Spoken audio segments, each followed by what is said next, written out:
Hey, what's up guys? If you guys are new around here, click that subscribe button and stay updated for more GTA 5 videos. If you do enjoy this video, please smash that like button. This guy named is Kim.com, founder of Mega Upload. He saves Xbox and PSN from the DDoS attack. I'm going to show you the live interview of Lizard Squad. The attack. Earlier, someone called Alex, that's not his real name, but we're using that to protect him against any possible hacks, told us how he felt not being able to play his PlayStation on Christmas Day. Yeah, so basically I got a PlayStation for my for Christmas, and I unwrapped it yesterday.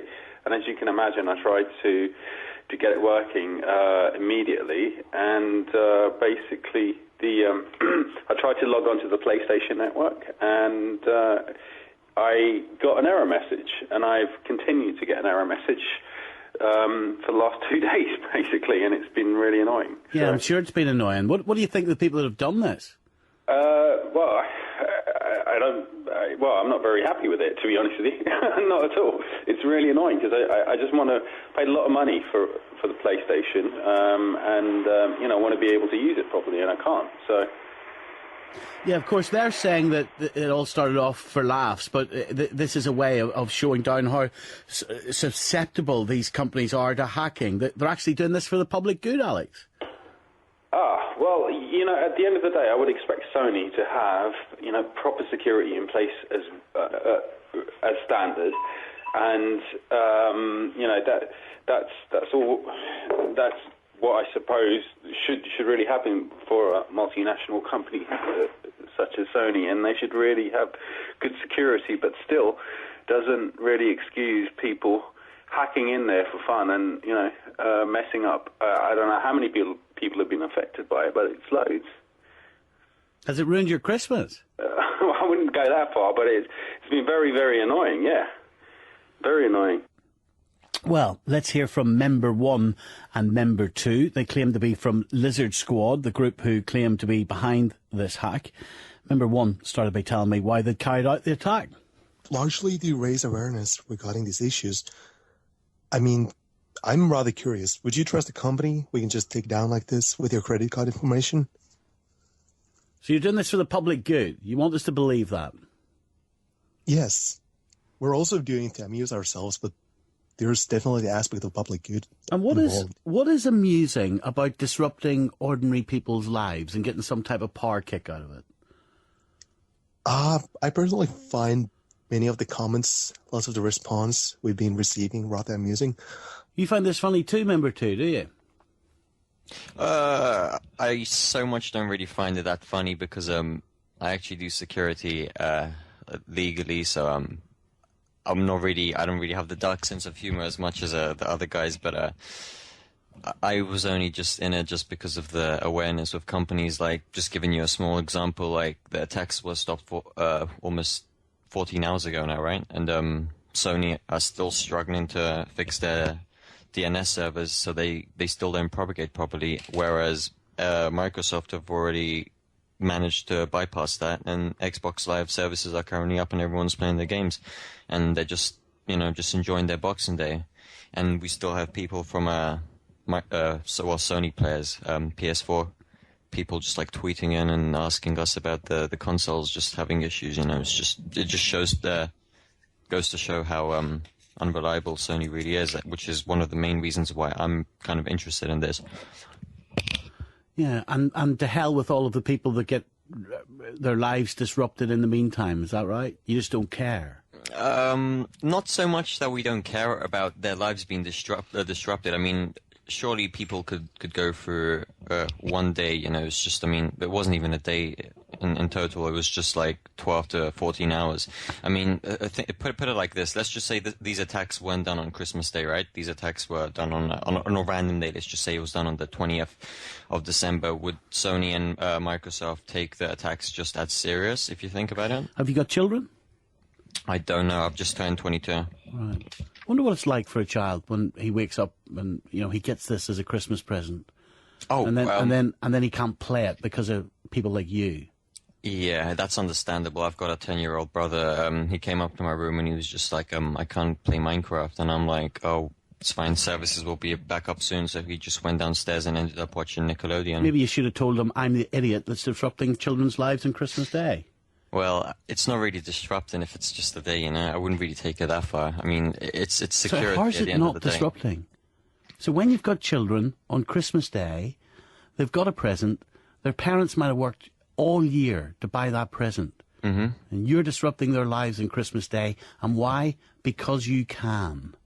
Right, exactly. Just because we can. But not only that, but put it like this: is Christmas really about children playing their new consoles or playing with their new toys, or is it about them spending times with their family and celebrating Christmas? I think everyone's just taking it completely out of the ordinary, whereas people are saying, oh, I've spent this amount on a console which is useless and it doesn't work, and that it's not about kids playing their games or going out and stuff. It's about spending time with their families. So now you, a 22-year-old, who's barely lived, with no children, no family, in terms of children around you, now you're deciding how people should live their lives on Christmas Day. Now you're deciding what's important to them at Christmas Day. That's just my opinion. It's not a fact. It's just my opinion. Yeah, but you're enforcing your opinion on others, aren't you? That's what you're doing. Well, it happened, so we can't go back now. It wasn't really, we weren't going to go back in the first place. It was just something that was planned, really. Why did you choose Sony and Microsoft? Specific reasons. One of the biggest multi-billion, just such a huge company, Microsoft, can prevent such an attack, you know? Like, would you not think that they should be able to prevent such an attack? Like, I mean, think about all the NOC technicians that they have running their servers and DNS servers and everything, you know, protecting their network security. And all of a sudden, they were told that this would come on Christmas Day. They saw it. They just let it go over their heads, and they still can protect themselves against a couple of, as you say, people that have barely lived with not much experience, right? Of living, and they can protect themselves against people like us. Well, you said you work in security, so have you got a lot of training? Just how sophisticated a hacker are you? I wouldn't really call myself a top-grade hacker. I know people that are way better than me, but I think I know my stuff, so I think it's fair to say that I do know some of my stuff, and this just proves it, right? So it doesn't take a degree of sophistication to do this? Well, an ordinary hacker honestly, that wants to disrupt children's lives on Christmas Day could do this, could they? If they put their minds to it, whereas with me, where people, friends of mine, they used to go out clubbing, party, and I really didn't enjoy that. I did do it for a bit. I found it dull, so I decided to just sit at home and learn more skills of my own. You know, it's helped me along the way. So maybe this isn't something that most people enjoy and think that it was a good decision, but to us, I think it was just something that we've just decided upon. So yeah, it happened. When you say it happened, will you do this again? That's really hard to say because I'll be honest with you, it was completely unplanned. This whole thing that just happened, it was less than a 2-week plan. Like it literally took a couple of days to just plan out. Like that's how easy it was. How many people are there in your group, Lizard Squad? There's no more than 10. And who controls the group? Like who decides if it happens or not? Is there a king lizard? No, there isn't. No, I'm afraid there isn't a king lizard. It's just where we're just you know, it's someone decides or comes up with an idea, and if everyone likes it, we just go ahead with it.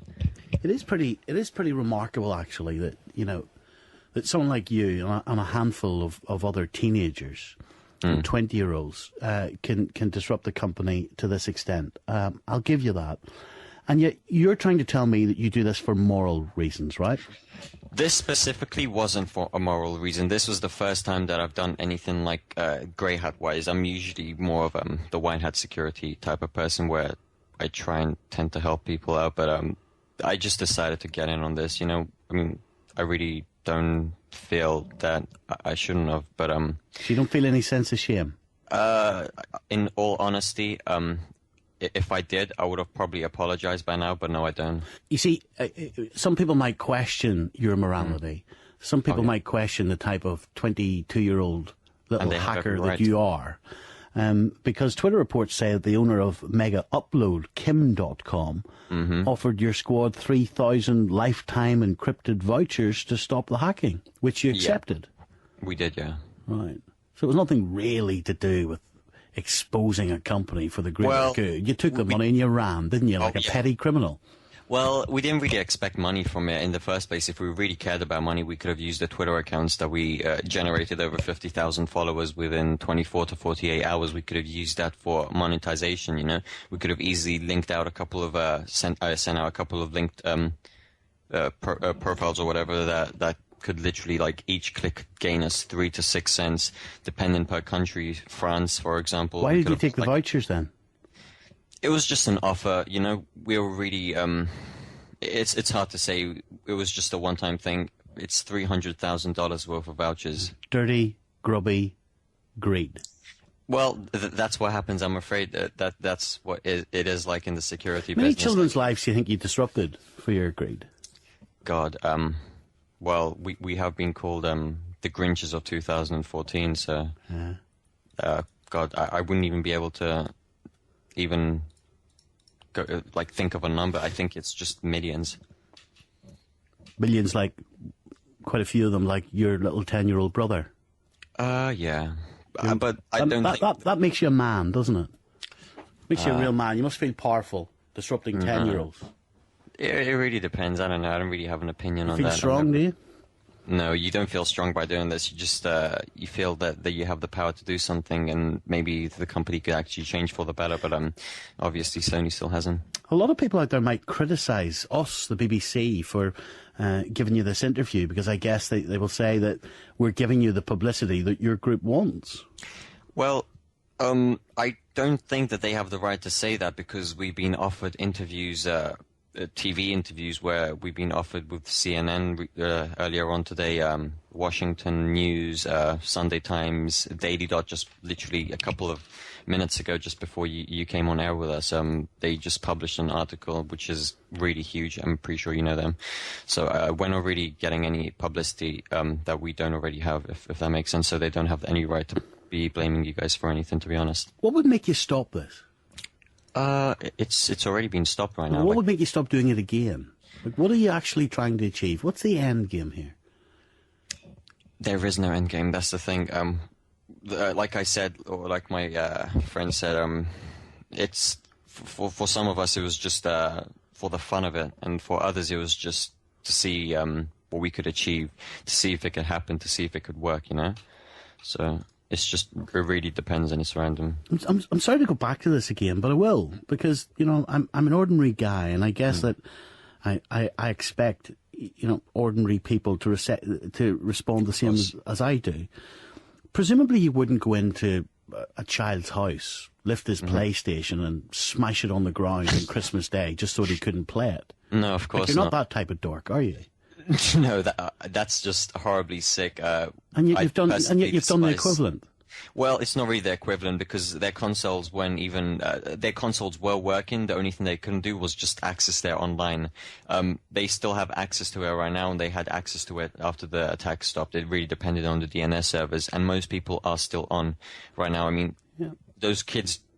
Do you really think that 14 hours is... Do we live in such a world where 14 hours of not being able to access a console which they were gifted is such a crime? You sound quite articulate. You sound quite intelligent. And yet you're doing such a stupid thing. Would you not prefer to be a better citizen for wherever it is you live? Would you not actually prefer to do some good? Oh, yeah. That's pretty much what we usually do, but like I said, this was just a bit of fun, which we didn't really plan too much. We just thought that we should just do it, you know. I can't really say any more than that, to be honest. But yeah, one day Let me go back to Alex, who's been listening to this. Sure. Alex, what have you made of what you've heard? Well, I mean, it's very admirable, you know, to try and expose the security flaws of multinational companies, which make a lot of money from, you know, from ordinary people buying their products and so forth. So, I do expect them to have really high security. But I would contend that doing it on Christmas Day and doing it in such a fashion is not the right way of doing things, really, because you've upset a lot of people, a lot of kids out there, a lot of, young people that, have only a few days during the year where they can, hang out with their families and spend time with them and, just have fun. And to do it, over these days, I don't think it's right. Number two, can I just come back to you again? Why are you not frightened of getting caught? I'll be honest with you. I've been told by several people, friends and family that know of this, workers, that there is a chance that I will get caught, and I personally I'm not really that worried about it, to be honest. If I get caught, then I get caught. Maybe I'll end up serving time, or maybe I'll end up helping companies or helping the company that we attack. To, just help them get better, I guess. So, I'm interested in how this group actually formed. It's pretty interesting. Some of us didn't know others, and some of us were close friends from years ago. Let's just say, this sounds really bad, but the majority of the security researchers out there start on underground hacking forums. You have to lurk to understand what's going on. You have to be able to hack to be able to prevent other companies from getting hacked, It's the basics. So we started on underground hacking forums, really, where you were either invited to the forum or you had to build your own reputation and stuff like that. That's where we started, at least. And then we just joined other forums and we met one another, shared skills and assets. Here's my final question. Remember, when I'll ask you this. So what do you predict the future is? Are we going to... Do you think the future is groups like yours disrupting national companies who... I believe that's going to keep happening until these companies actually take some steps to prevent these attacks.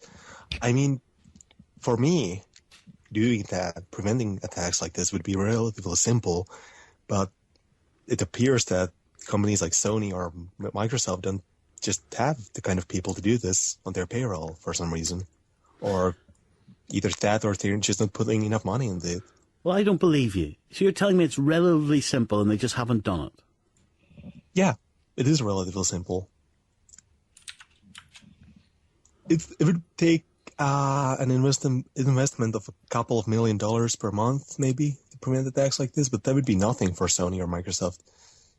They make that in a day. Just think of how much they lost in the past 14 hours. Well, in the 14 hours that Sony's almost been offline for over 24 hours. Actually, they have. Microsoft have got back onto their feet because they actually have people that know what they're doing, somewhat know what they're doing. Whereas Sony is still charging £4 to £5 a month for their membership, and they still can't prevent their servers from or they can't upgrade their servers to the state where they could actually prevent such a simple attack.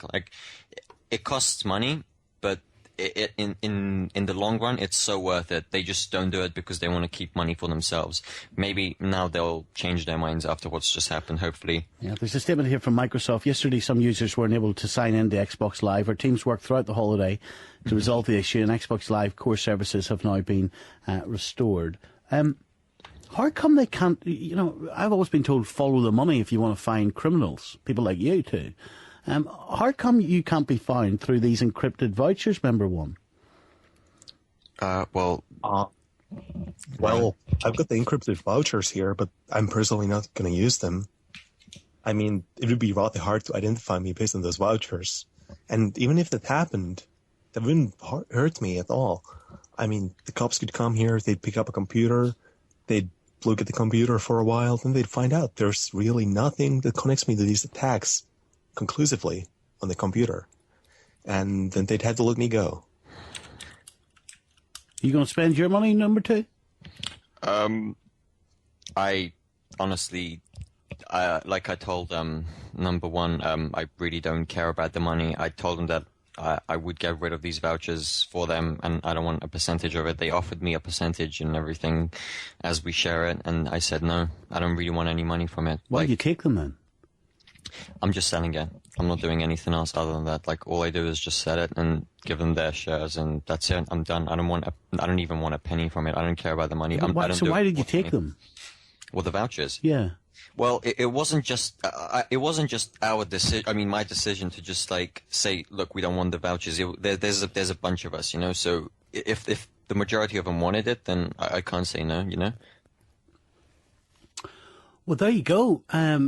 Interesting conversation. Some of you will support what that group are doing. Some of you won't. Here's the number: 0500 909 693. We'll get the news now. It's 11:30. On digital, online, smartphone and tablet. This is BBC 5 Live. For the latest 5 Live news, I'm Pete. Like, comment, and subscribe. Thank you guys for watching.